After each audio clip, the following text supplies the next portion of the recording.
TTD Parakamani చోరీ కేసుకు సంబంధించి ఆంధ్రప్రదేశ్ హైకోర్టు కీలక వ్యాఖ్యలు చేసింది. ఇప్పటికే ఈ కేసుకు సంబంధించి అనేక ట్విస్టులు తీసుకున్న విషయం మనందరికి కూడా తెలిసిందే. మరి ఎట్టకేలకు హైకోర్టు ఏం వ్యాఖ్యలు చేసింది, ఇదే అంశానికి సంబంధించి మరిన్ని విషయాలు తెలుసుకోవడానికి మనతో ఉన్నారు ప్రముఖ రాజకీయ విశ్లేషకులు అంకమరావు గారు. సార్ నమస్కారం అండి. నమస్తే.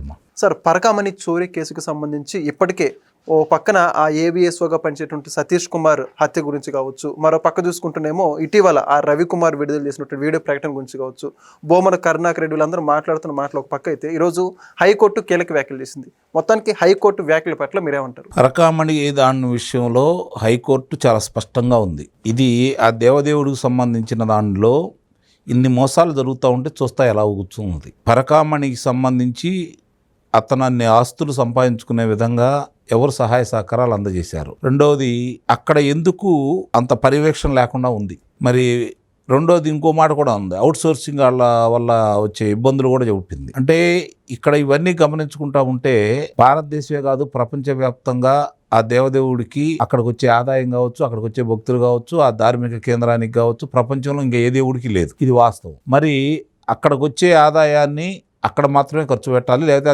అంటే ఆ ధార్మిక సంస్థలకో లేకపోతే దేవాలయాలకో అక్కడ నిర్వహణకో ఖర్చు పెడతా ఉండాలి. అవి భక్తులు ఎక్కడెక్కడి నుంచి వచ్చిన భక్తులు ఆ పరకామణి దగ్గర కావచ్చు, లేకపోతే వివిధ ప్రదేశాల్లో కావచ్చు, లేకపోతే హుండీలో కావచ్చు ఆ దేవదేవుడికి సమర్పిస్తూ ఉంటారు. లేకపోతే లక్షల్లోనూ కోట్లలోనూ వాళ్ళు ఇస్తూనే ఉన్నారు. అన్నదానానికి కావచ్చు, లేకపోతే భవన నిర్మాణాలకు కావచ్చు, ఆ దేవదేవుడికి కావచ్చు వస్తువు రూపేణా కూడా ఇస్తున్నారు, నగల రూపేణా. మరి ఇంత జరుగుతూ ఉంటే ఎంత పర్యవేక్షణ ఉండాలి దాని మీద? ఆ పర్యవేక్షణ లోపం వల్లే కదా పరకామణి అంశం కావచ్చు, లేకపోతే నెయ్యి అంశం కావచ్చు, ఇవన్నీ జరుగుతూ ఉంది. అంటే ఇక్కడ గమనించుకోవాల్సింది ఏంటంటే అక్కడ పనిచేసే ప్రతి ఉద్యోగి, అంటే ఇప్పుడు న్యాయస్థానం చెప్పిన దాన్ని బట్టి ప్రతివాడు కూడా అర్థం చేసుకోవాల్సింది ఏంటంటే అక్కడ ప్రతి ఉద్యోగి కూడా ఆ దేవుడితోటి భక్తితో పనిచేసేవాడు కావాలి. స్వార్థపూరితమైనటువంటి వ్యక్తులు ఉండకూడదు. ఉన్నారు ఆ దేవుడి మీద పనిచేసేవారు. ఇప్పుడు నాకు తెలిసి కోటాను కోట్ల రూపాయల ఆస్తులు ఉన్నారు, వేల కోట్లు ఉన్నవాళ్ళు కూడా అక్కడ సేవ చేయడానికి పేర్లు రాసుకుంటూ ఉంటారు. మీరు గమనించుకోండి, మీరు అక్కడికి వెళ్ళి చూస్తూ ఉంటే వాడు సాదా చేదాగా అక్కడ ఉండాలని మీరు భావిస్తారేమో, కానీ అక్కడ నాకు తెలిసిన వాళ్ళే వేల కోట్ల రూపాయలు ఉన్నవాళ్ళు ఒక వారం రోజులు ఆ దేవుడికి సేవ చేసుకోవాలని చెప్పి వెళ్తూ ఉంటారు. అంటే ఆ దేవుడి మీద ఉన్నటువంటి భక్తి అలాంటిది. అంత విశిష్టత కలిగినటువంటి ఆ దేవుడికి సంబంధించినటువంటి కార్యనిర్వహణ విషయంలో ఇప్పుడు చంద్రబాబు నాయుడు గారు ప్రథమ భక్తుడు. ఆయన అక్కడ అన్నీ చేయాలని చెప్పి ఆయన ప్రయత్నం చేస్తూనే ఉంటాడు. కానీ వచ్చిన వాళ్ళు సహకరించాలి కదా, అట్లాగే అక్కడ ఉన్నట్టు ఉద్యోగస్తులు సహకరించాలి కదా. బొమ్మన కరుణాకర్ రెడ్డి స్వయంగా చెప్పాడు, ఇంకా నా మనుషులు 2000 మంది ఉన్నారు అని. మామూలు విషయం కాదు కదా. వెంటనే ఆ మాట అన్న ఒక్క గంటలోనే ఆయన తీసుకొచ్చి ఎవరో వాళ్ళు ముందు వివరాలు చెబుతావా లేదని చెప్పని చెప్పించి వాళ్ళందరూ తప్పించాల్సింది. అసలు ఎట్లా పెట్టారు వాళ్ళని లోపల అని చెప్పి, అసలు ఏ విధంగా అన్యమతస్తులతో పాటు ఏ విధంగా అంటే అక్కడ వాళ్ళ మనుషులను పెట్టుకున్నారు అంటే దైవ చింతన కంటే కూడా దోపిడీ మీద దృష్టి ఎక్కువ పెట్టారనే కదా. అదే కదా వాళ్ళు చేస్తున్న పని కూడా అదే కదా. దానికి ఉదాహరణ ఈ పరకామణి. సతీష్ కుమార్ని ఎందుకు చంపారు? విషయాలన్నీ బయటకు వస్తాయనే కదా. రవికుమార్ ఈ రోజు ఎందుకు భయంతో చచ్చిపోతా ఉన్నాడు?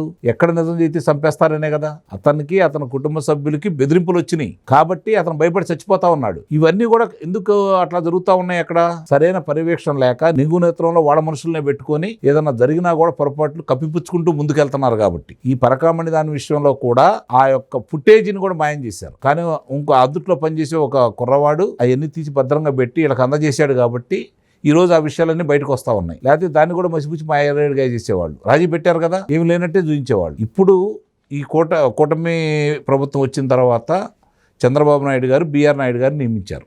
బిఆర్ నాయుడు కూడా ఆయన ఆ ప్రాంతవాసి కాబట్టి, రెండోది ఆయన కూడా ఆ దేవదేవుడికి భక్తుడు కాబట్టి, రెండోది నిజాయితీపరుడు మొండివాడు కాబట్టి అసలు ఇన్ని అంశాలు బయటకు తీసుకొస్తా ఉంటే అసలు విస్తుపోస్తున్నాం మనం. నిజంగా ఇవన్నీ అక్కడ చేయొచ్చా, ఇంత సులువా తిరుమలలో అని చెప్పి మనం ఆశ్చర్యపోయే విషయాలన్నీ ఇప్పుడు ఒక్కొక్కటి బయటకు వస్తానే ఉన్నాయి. జరుగుతున్నాయని ముందు ఆశ్చర్యం. ఇది జరిగినాయి అంటేనే ఆశ్చర్యపడాల్సిన పరిస్థితి కనపడతా ఉంది. ఎంతో అపారమైన భక్తితోటి నియమనిష్టలతోటి అక్కడికి వెళ్ళేవాళ్ళు ఇవి చూసిన తర్వాత అసలు ఇలాంటి వాళ్ళని అక్కడ నియమించారా? ఇన్ని మోసాలు చేస్తారా? నెయ్యి అదే విధంగా చేశారు. దీంట్లోనూ పరకామణిలోనూ ఆ విధంగానే డాలర్లు అలానే దొంగతనం చేశారు. ఆన్లైన్లో ఇష్టారీతిగా చేసుకుంటా ఉన్నారు. ఆ దేవుడి పేరు మీద అనేక రకాలుగా వెబ్సైట్లు సృష్టించేసి అక్కడ మోసం చేస్తూనే ఉన్నారు. ఇప్పుడు న్యాయస్థానం ప్రశ్నించింది కదా ఏఐ టెక్నాలజీని వాడుకోమని. కాబట్టి మొట్టమొదటి కూడా దాని మీద చంద్రబాబు నాయుడు గారు బిఆర్ నాయుడు గారు ప్రత్యేక దృష్టి పెట్టారు.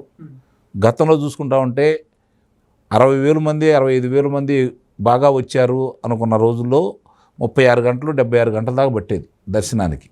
ఈరోజు 85,000 మంది వస్తున్నా కూడా 24 గంటల లోపు దర్శనం పూర్తయిపోతూ ఉంది. అంటే అక్కడ తీసుకున్న చర్యల వల్ల. అలాగే ఆహారాలు మామూలుగా మనకి నిత్యాన్నదానంలో ఎంత శుభ్రంగానూ ఈరోజు ఎంత శుద్ధిగాను రుచిగాను తయారు చేసి పెడుతున్నారో చూస్తూనే ఉన్నాం. పరిసర ప్రాంతాలు కావచ్చు, లక్షల టన్నుల వ్యర్థాలని అక్కడ నిలవబెట్టారు. ఏం చేయాలనుకున్నారు?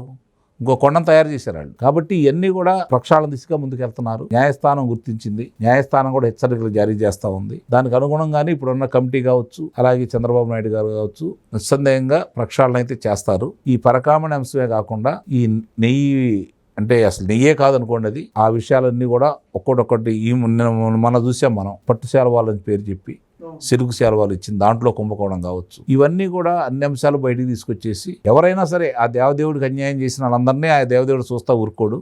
అన్ని విషయాలు ఆయనే బయట పెడతాడు. అదేవిధంగా ముందుకెళ్తున్నారు. వాళ్ళ పాపం పండింది. ఈరోజు అన్ని విషయాలు బయటకు వస్తున్నాయి. కాకపోతే ఏంటంటే అలాంటి వాళ్ళందరికీ శిక్షలు వేయాలి. వీటన్నిటికీ మూలకారకుడు నాకు తెలిసినంత వరకు కరుణాకర్ రెడ్డి. అతను కన్నుసన్నాల్లో నడిచింది, ఇప్పుడు కూడా నడుస్తుందనే అభిప్రాయం వ్యక్తమవుతూ ఉంది. కాబట్టి ముందుగా అక్కడ అడ్డుకట్ట వేసేసి వాళ్ళ మనుషులందరినీ గుర్తించేసి విధుల నుంచి తప్పించేసి ఆ దేవదేవుడి మీద ఉన్న ప్రేమతో ఉండవాళ్ళని మాత్రమే అక్కడ నియమించేసి ప్రక్షాళన చేయాల్సిన సమయం ఆసనమైందైతే నేనైతే భావిస్తున్నాను. చేస్తారన్న నమ్మకం కూడా నాకుంది. ఖచ్చితంగా sir. Thank you. Thank you. Please subscribe to Leo News for more videos.